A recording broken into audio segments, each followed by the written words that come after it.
Hello दोस्तों, आज हम लोग पढ़ेंगे बहुपद, पॉलिनोमियल। बहुपद, इसको पॉलिनोमियल कहते हैं। तो पहले तो हमें जानना पड़ेगा बहुपद क्या होता है। सिंपल सी बात, एक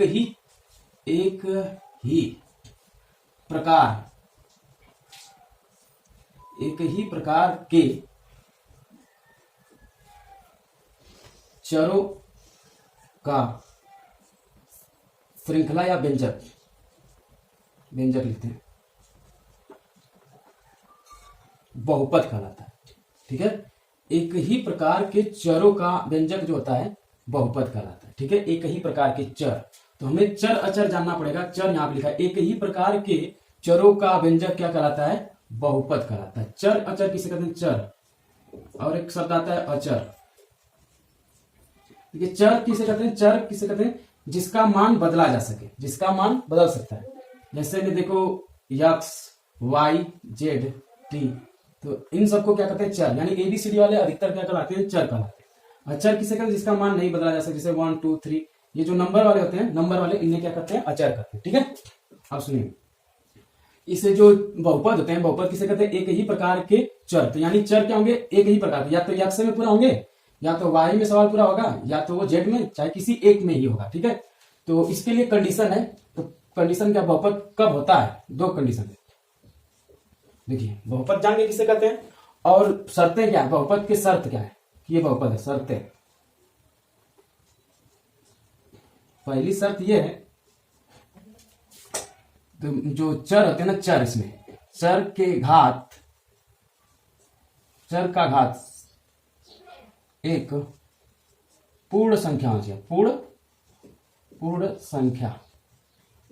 पूर्ण संख्या का मतलब है 0 1 2 3, इस तरह। इसमें भिन्न नहीं आना चाहिए। ठीक है, और न ऋणात्मक वाला मान आना चाहिए। तो इसका शर्त है, एक ही प्रकार के चरों का व्यंजन क्या कहलाता है? बहुपद कहलाता है। चर का घात क्या होना चाहिए? इसमें शर्त नंबर 1, पूर्ण संख्या होनी चाहिए। ठीक है, दूसरा, चर एक ही प्रकार का होना चाहिए। एक ही प्रकार के हो। ठीक है, दो शर्तें इसमें आपको याद रखना। यहाँ पे लिखा हुआ है, एक ही प्रकार के चरों का श्रृंखला या व्यंजक क्या कहलाता है? बहुपद। शर्त क्या है कि चर का घात एक पूर्ण संख्या होनी चाहिए। जैसे एग्जांपल में देखो, जैसे 2x² प्लस 2x प्लस 3। ठीक है, तो देखिए इसमें क्या है, एक ही प्रकार के चर क्या होते हैं? XYZ। देखिए, यक्स में ही पूरा सवाल है। ठीक है, तो हम कह सकते हैं कि ये क्या है, यानी एक ही प्रकार के चर है। ये तो फॉलो कर दिया। दूसरा, जो चर होते हैं उनके घात क्या होना चाहिए? एक पूर्ण संख्या। तो देखो, इसके पावर 2 है, इसके पावर 1 है, तो इसका मतलब हम कह सकते हैं पूर्ण संख्या है। तो यानी कि ये क्या है? बहुपद है, यानी यस, ये बहुपद है। ठीक है, और दूसरा, अगर मान लीजिए 2x² प्लस 3x है, मान लीजिए, तो ये भी क्या है? बहुपद है। और कभी कभी ऐसा हो जाएगा कि इसके पावर दे देगा -1 प्लस 1/x, तो ये क्या है? एक ही प्रकार, ये तो फॉलो हो रहा है, लेकिन यहाँ पे क्या है? माइनस आ गया, तो ये बहुपद नहीं है। जैसे और उदाहरण में, जैसे अंडर रूट में ऐसा सवाल आ गया, तो ये है नहीं है। क्यों? क्योंकि इसको सॉल्व करेंगे तो हम इसको ऐसे लिख सकते हैं, 1/2 प्लस 1/2। तो यहाँ पे देखो, ये पूर्ण संख्या नहीं है, तो यानी कि ये बहुपद नहीं है। कुल मिला जुला के केवल आपको पूर्ण संख्या होना चाहिए, चर के घात पे पूर्ण संख्या होना चाहिए, तभी वो बहुपद का। अब हम बहुपद के कुछ प्रकार पढ़ते हैं। बहुपद के प्रकार, बहुपद के प्रकार। ठीक है, तो बहुपद के प्रकार, तो एक पहले तो देख लेते हैं। बहुत सारे प्रकार होते हैं। पहला, एक पदी बहुपद, इसमें केवल एक ही पद है। जैसे ये हुआ एक पद, इस प्लस के बाद ये दूसरा पद, ये तीसरा पद, यानी 3 पद इसमें। तो हमें केवल एक ही पद होना चाहिए। तो जैसे देखो, 2x, केवल एक ही पद है, प्लस माइनस नहीं है।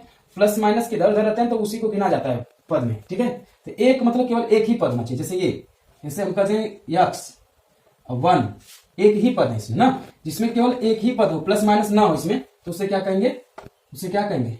एक पदी। ठीक है, अगर मैं आपसे पूछूंगा कि आप 2x प्लस 5 बताइए, एक पदी है? नहीं है। इसको पहले हल करेंगे तो ये कितना पद आएगा? 7x हो जाएगा, यानी एक पद आएगा। तो यानी हम कह देंगे कि ये भी क्या है? एक पदी है। दिखने में आपको 2 पदी लग रहा है, लेकिन हल करने के बाद ही सवाल का आंसर देते हैं। ठीक है, यानी ये भी क्या है? एक पदी है। ठीक है, उसी तरह द्विपदी में, द्विपदी द्विपदी किसे कहते हैं? जिसमें दो पद हो। दो पद का मतलब द्वि मतलब दो पद, तो दो पद जैसे x प्लस 1, इसको हल नहीं कर पाएंगे, ऐसे ही रहेगा, तो 1 2, ठीक। 2x प्लस 3, अब हल नहीं कर पाएंगे तो इसको कहेंगे दो पद, एक पद दो पद। प्लस माइनस के इधर देख लेते हैं, गिन लेते हैं कितने पद में। 1 प्लस x या y प्लस 1, तो इस तरह के उदाहरण क्या आ जाएंगे? द्विपदी का। उसी तरह त्रिपदी, त्रिपदी पद के आधार पर पता है बहुपद कई प्रकार के होते हैं, जिसमें अभी उदाहरण लेते 2x square plus 2x plus 1, तो इसे क्या कहेंगे? इससे कहेंगे एक पद प्लस के उदाहरण दो पद तीन पद, यानी इसको हल नहीं कर पाएंगे उतना, तो इसको क्या कहेंगे? त्रिपदी। हम कर सकते हैं, तो त्रिपदी का उदाहरण ये सब हो सकते हैं, y plus y square plus y cube, ये भी देखो त्रिपदी। क्यों? क्योंकि इसको हल कर सकते हैं, इसको हल कर देंगे तो 2x हो जाएगा, एक पद ये हुआ, क्योंकि हल कर लेंगे, जिसमें हल नहीं होगा वहां से गिनते हैं, ठीक है। तो ये त्रिपदी। इसी तरह चतुर्पदी, इसी तरह आगे के शून्य पदी भी होता है, शून्य पद जिसमें जीरो हो जाए, जिसका पद क्या हो जाए? शून्य हो जाए, उसे क्या करते हैं?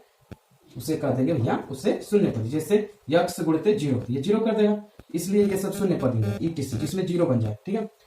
उसी प्रकार बहुपद के घात, ये तो हो गया बहुपद के प्रकार। बहुपद की परिभाषा, चर अचर, ठीक है। अब हम लोग पढ़ेंगे इसका घात।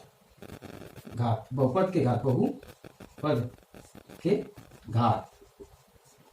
तो इसमें क्या है? बहुपद का में ना चर का मैक्सिमम घात देखते हैं। बहुपद में चर का अधिकतम घात ही उसकी बहुपद का घात कहलाता है। घात ही बहुपद का घात कहलाता है, या घातांक बहुपद का घात कहलाता है, लाता। जैसे मैं देखो एग्जांपल के लिए 2x square plus 2x plus 1, देखिए चर का अधिकतम घात, चर पे ये 2 है, यहाँ पे चर पे 1 है, तो इसका अधिकतम घात क्या हो जाएगा? 2 हो जाएगा, ठीक है।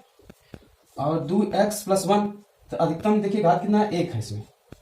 और भी उदाहरण q प्लस 1, तो इसमें अधिकतम कितना है? 3 है। तो अधिकतम देखेंगे तो बता देंगे। अब हम लोग इस पे प्रश्नावली शुरू करेंगे। धन्यवाद। ये तो थोड़ा बहुपद के बारे में बेसिक था, ठीक है। धन्यवाद भाई, धन्यवाद भाई लोग, सभी लोग को।